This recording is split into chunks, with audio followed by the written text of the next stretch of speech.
अपने आप प्राप्त होते हैं, जिससे उनके लिए स्वर्ग के द्वार खुल जाते हैं। 32। किंतु यदि तू इस धर्म के लिए युद्ध नहीं करेगा तो अपनी कीर्ति को खोकर कर्तव्य कर्म की उपेक्षा करने पर पाप को प्राप्त होगा। 33। लोग सदैव तेरी बहुत समय तक रहने वाली अपकीर्ति का भी वर्णन करेंगे और सम्मानित मनुष्य के लिए अपकीर्ति मृत्यु से भी बढ़कर है। 34। जिन जिन योद्धाओं की दृष्टि में तू पहले सम्मानित हुआ है, वे महारथी लोग तुझे डर के कारण युद्ध भूमि से हटा हुआ समझकर तुच्छ मानेंगे। 35। तेरे शत्रु तेरी सामर्थ्य की निंदा करते हुए तुझे बहुत से कटु वचन भी कहेंगे। तेरे लिए इससे अधिक दुखदाई और क्या हो सकता है। 3। हे कुंती पुत्र, यदि तू युद्ध में मारा गया तो स्वर्ग को प्राप्त करेगा और यदि तू युद्ध जीत गया तो पृथ्वी का साम्राज्य भोगेगा। अत तू दृढ़ संकल्प करके खड़ा हो जा और युद्ध कर। 37। सुख या दुख, हानि या लाभ और विजय या पराजय का विचार त्याग कर युद्ध करने के लिए ही युद्ध कर, सा करने से तू पाप को प्राप्त नहीं होगा। 38। कर्मयोग का विषय। हे पृथापुत्र, यह बुद्धि तेरे लिए ज्ञान योग, सांख्य योग के विषय में कही गई और अब तू इसको निष्काम कर्मयोग के विषय में सुन, जिससे तू इस बुद्धि से कर्म करेगा तो तू कर्मों के बंधन से अपने को मुक्त कर सकेगा। 39। इस प्रकार कर्म करने से न तो कोई हानि होती है और न ही फलरूप दोष लगता है, अपितु इस निष्काम कर्मयोग की थोड़ी सी भी प्रगति जन्म मृत्यु के महान भय से रक्षा करती है। 40। हे कुरुनंदन, इस निष्काम कर्मयोग में दृढ़ प्रतिज्ञ बुद्धि एक ही होती है, किंतु जो दृढ़ प्रतिज्ञ नहीं है उनकी बुद्धि अनंत शाखाओं में विभक्त रहती है। 41। हे पृथापुत्र, अल्पज्ञानी मनुष्य वेदों के उन अलंकारिक शब्दों के प्रति अत्यधिक आसक्त रहते हैं जो स्वर्ग की प्राप्ति, उत्तम जन्म तथा श्वर्य आदि की प्राप्ति के लिए अनेक सकाम कर्मफल की विविध क्रियाओं का वर्णन करते हैं। इंद्रिय तृप्ति और श्वर्यमय जीवन की कामना के कारण वे कहते हैं कि इससे बढ़कर और कुछ नहीं है। 42 से 43। जो मनुष्य इंद्रियों के भोग तथा भौतिक श्वर्य के प्रति आसक्त होने से सी वस्तुओं से मोहग्रस्त हो जाते हैं, उन मनुष्यों में भगवान के प्रति दृढ़ संकल्पित बुद्धि नहीं होती है। 44। हे अर्जुन, वेदों में मुख्य रूप से प्रकृति के तीनों गुणों का वर्णन हुआ है, इसलिए तू इन तीनों गुणों से ऊपर उठ, हर्ष शोक आदि द्वंद्वों से रहित तथा सुरक्षा की सारी चिंताओं से मुक्त आत्मपरायण बन। 45। सभी तरफ से परिपूर्ण जलाशय के प्राप्त हो जाने पर छोटे जलाशय के प्रति मनुष्य का जितना प्रयोजन रहता है, ब्रह्मा को तत्व से जानने वाले ब्राह्मण का समस्त वेदों से उतना ही प्रयोजन रह जाता है। 46। तेरा कर्म करने में ही अधिकार है, उसके फलों में अधिकार नहीं है, इसलिए तू न तो अपने आप को कर्मों के फलों का कारण समझ और कर्म न करने में तेरी आसक्ति भी न हो। 47। हे धनंजय, तू सफलता तथा विफलता में आसक्ति को त्याग कर संभाव में स्थित हुआ अपना कर्तव्य समझकर कर्म कर, सी समता ही समत्व बुद्धियोग कहलाती है। 48। हे धनंजय, इस समत्व बुद्धियोग के द्वारा समस्त निंदनीय कर्म से दूर रहकर उसी भाव से सी चेतना परमात्मा की शरण ग्रहण कर सकाम कर्म के फलों को चाहने वाले मनुष्य अत्यंत कंजूस होते हैं। 49। समत्व बुद्धियोग के द्वारा मनुष्य इसी जीवन में अपने आप को पुण्य और पाप कर्मों से मुक्त कर लेता है। अत तू इसी योग में लग जा, क्योंकि इसी योग के द्वारा ही सभी कार्य कुशलता पूर्वक पूर्ण होते हैं। 50। इस समत्व बुद्धि योग से ऋषि मुनि तथा भक्त सकाम कर्मों से उत्पन्न होने वाले फलों को त्याग कर जन्म मृत्यु के बंधन से मुक्त होकर परमपद को प्राप्त हो जाते हैं। जिस समय में तेरी बुद्धि मोहरूपी दलदल को भली भांति पार कर जाएगी, उस समय तू सुने हुए और सुनने योग्य सभी भोगों से विरक्ति को प्राप्त हो जाएगा। 52। वैदिक ज्ञान के वचनों को सुनने से विचलित हुई तेरी बुद्धि जब एकनिष्ठ और स्थिर हो जाए, तब तू आत्म साक्षात्कार करके उस दिव्य चेतना रूप परमात्मा को प्राप्त हो जाएगा।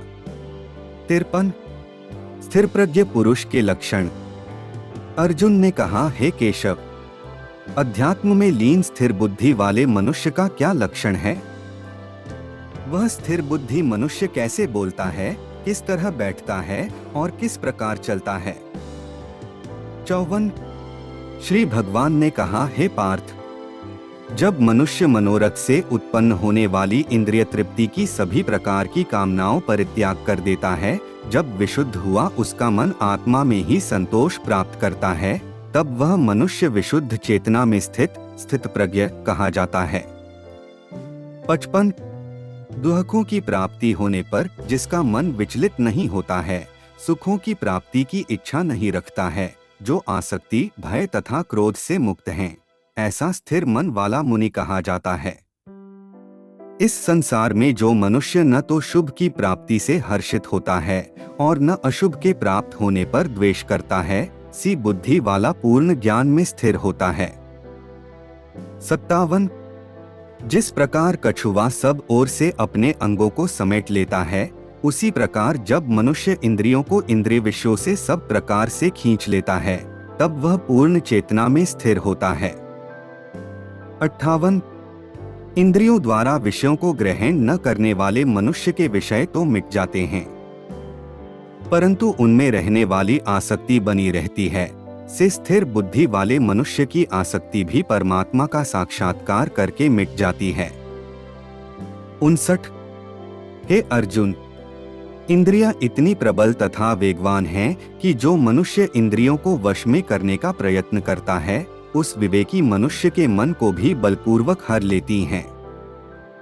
6 जो मनुष्य इंद्रियों को पूर्णतया वश में रखते हुए अपनी चेतना को मुझ में स्थिर कर देता है, वही मनुष्य स्थिर बुद्धि वाला कहलाता है। 61 इंद्रियों के विषयों का चिंतन करते हुए मनुष्य की उन विषयों में आसक्ति हो जाती है और कामना में विघ्न पड़ने से क्रोध उत्पन्न होता है।